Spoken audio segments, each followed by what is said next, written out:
Welcome to Barron Public Library's Friday Read Aloud.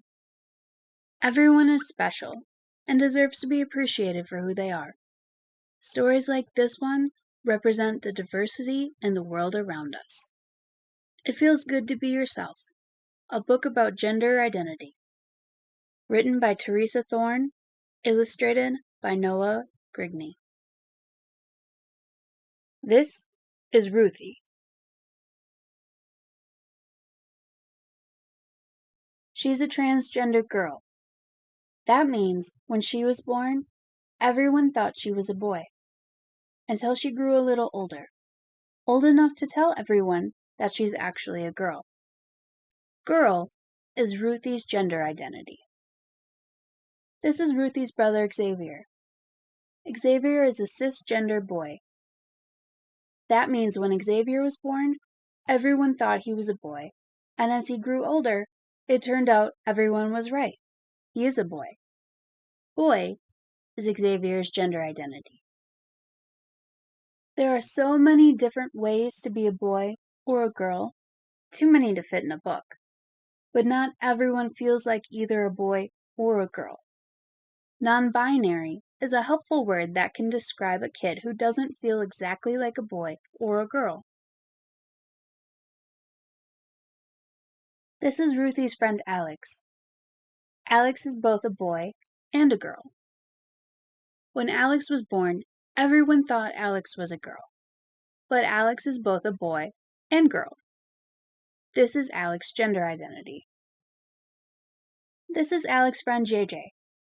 JJ is neither a boy nor a girl. Ever since JJ was very little, they never felt exactly like a boy or a girl. They just felt like themselves. This is JJ's gender identity. Alex and JJ are both non-binary.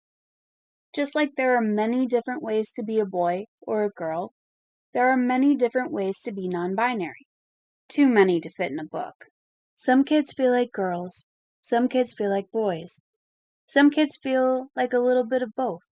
Part boy, part girl. Some kids don't feel exactly like a boy or a girl. They feel like neither. Some kids feel that their gender identity isn't always the same. It's often changing. And even with all these possible ways to be, some kids don't feel any of the words they know fit them exactly right. There are a never-ending number of ways to be yourself in the world. Whether you feel like a boy, a girl, both, or neither, or if you describe yourself another way, that is your gender identity. Your gender identity might match what people thought you were when you were born, or it might not. See, when you were born, you couldn't tell people who you were or how you felt. They looked at you and made a guess. Maybe they got it right, maybe they got it wrong. What a baby's body looks like when they're born can be a clue to what a baby's gender will be, but not always. When people guess wrong, it's okay to let them know.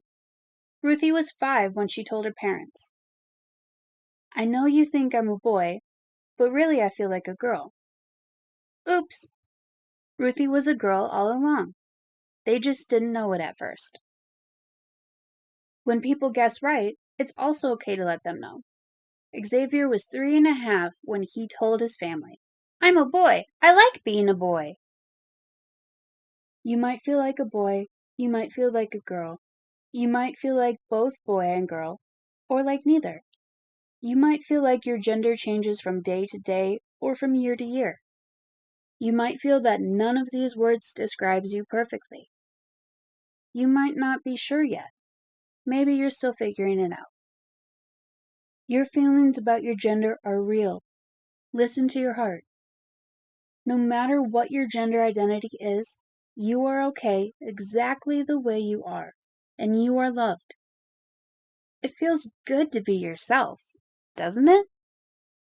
Here are some helpful terms to know and a note about pronouns.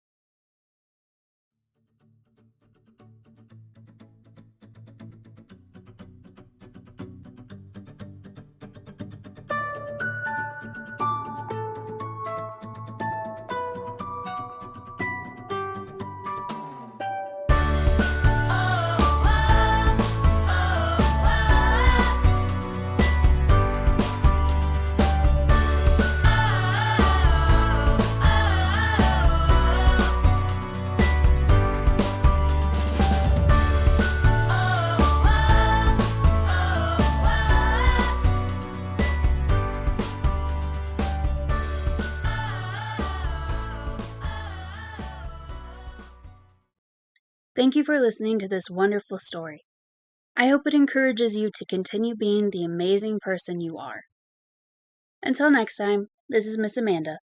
Be sure to enjoy the magic of books and keep reading!